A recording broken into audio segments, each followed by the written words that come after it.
Our Region's Business is sponsored by PNC for the Achiever in You. And by Fregasso Financial Advisors. How different could your life be? Fee-based investment management securities offered through LPL Financial. Member FINRA SIPC. Our Region's Business. Innovation, transformation, momentum. Improving our communities and driving technologies that will shape our region for generations. The collaboration that brings vitality, prosperity, and life to living. Stay with us for the coming half hour as we examine in depth our region's business. Now, here's your host, Bill Flanagan. Today on Our Region's Business, Uncle Sam eases immigration rules for entrepreneurs and technical talent, plus energy's impact on our economy. But first, McKees Rocks attracts national attention for a summer of community investment.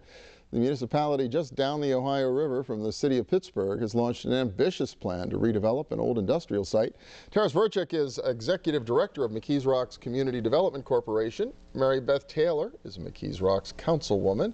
And Craig Rippole is a partner in Trinity Commercial Development. And welcome. Good to see all three of you. Thank you. Thank you. Thank you, Bill. Yeah, this has been an exciting summer down there in the Stowe Rocks area, right? The Environmental Protection Agency comes to town, federal attention on what's going on. Must feel good.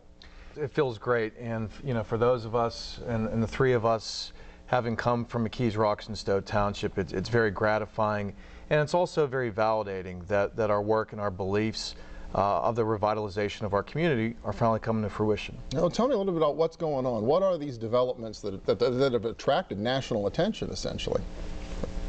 Well, Trinity's working on a number of projects within the community. We redeveloped the neighborhood shopping center. Redeveloped a 100,000 square foot neighborhood shopping center, added a new 15,000 square foot pharmacy. That was our initial project back in 2007. We've turned our sites to the former Pittsburgh and Lake Erie repair and maintenance facility. We refer to as the P&LE brownfield site. The larger tract is 105 acres. 52 acres are within the borough. So we're formed a public-private partnership with the Borough of McKees Rocks and the Community Development Corporation to redevelop that site. Received a tremendous amount of public support at all levels, at the federal government, at the state level, both with the governor and the legislator, and as well as the local level with the municipality, the county, and the school district. So a lot of different groups participating, a lot of different groups cooperating, and you need that kind of support to get those difficult projects done. But we're happy that the pieces are falling into place, and we're looking to break ground in the spring on the first two buildings. Really exciting. What's it meant to the community to have this kind of activity going on right now? It just leads to a new excitement that people see something coming around. They're very excited because it leads new hope for the community. You know, and we're hoping to get attention because we are very close to Pittsburgh, 15 minutes from the airport, 5 minutes from downtown. We have the riverfront property. It's just starting to get more people engaged in the community, wanting to do more activities. This summer we actually had a build of two parks.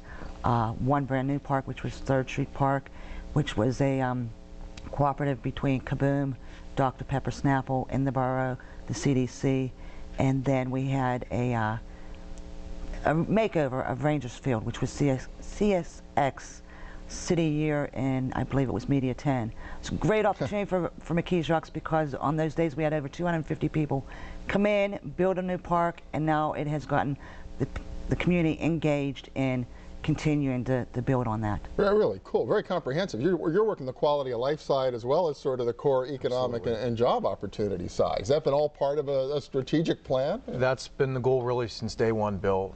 This effort started with a group of community stakeholders getting together and again, wanting to realize our potential as a community. So it certainly is about quality of life. It's about restoring our economic vitality. And at the end of the day, it's about creating a place that not only is going to be enjoyable and exciting for us to live in, but also really become a destination and community of choice in the region. Take a while, though, to get people there to become believers and to really think this could actually happen? Yeah, we've been faced with a lot of skepticism and, from our own community. Because it's been a long time coming. But again, as Maribeth said, with these events happening, with the exposure, when people actually see the bricks and mortar change that Trinity and some of the other private development has been generating, they start believing. When they see a park changing overnight, it lends belief. When their kids are now have an exciting place to play that they didn't yesterday, again, it just builds that belief. Going to the job creation is probably the next piece that really could help revitalize the community. There's a large number of vacancies housing vacancies within the community, but with the redevelopment of the brownfield, we're looking at 1,172 permanent full-time jobs, and we're hoping to keep those folks within the community and fill some of that vacant housing. So I think, again, that takes it from the quality of life and amenities to job creation and additional tax base. Well, and as a private developer, I mean, you're betting that there's a market for all of this. We're hearing across the region these days that there is demand. We're literally running out of sites all over the place to put investment and put job creation.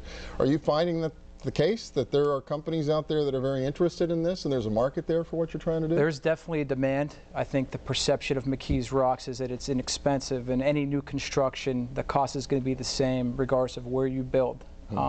So getting the infrastructure in place, looking for the incentives so people select McKees Rocks over their other locations. The location, the strategic location of the municipality, the access to 2 rail lines help to give it a strategic advantage of other places. But I think getting the infrastructure in place, having a very pro-development borough, flexible zoning, you have 3 municipal roads that lead to State Route 51.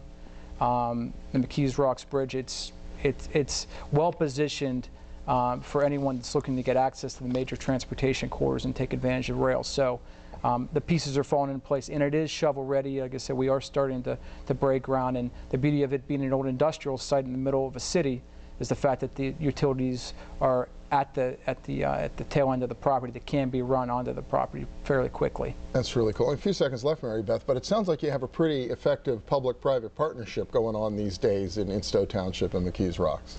We do, and without, Craig Rippole from Trinity Development, Taris Vrcek from the CDC, I don't think a lot of this would be coming to fruition. The borough is very happy to be partnershiping up with them. It's also led to other things like our block watch and getting the whole community engaged and ready to step up and do what's necessary to keep improving the community. That's great. Well, it is. It's all about leadership and a little bit of vision and a willingness maybe to do things a little differently than we've done before. Congratulations on what's happening in McKees Rocks. Thank you, Bill. Yeah, thanks a lot. Appreciate it. Next up, immigration reform remains a big battle in the United States, but a few small steps may help our region. Stay with us.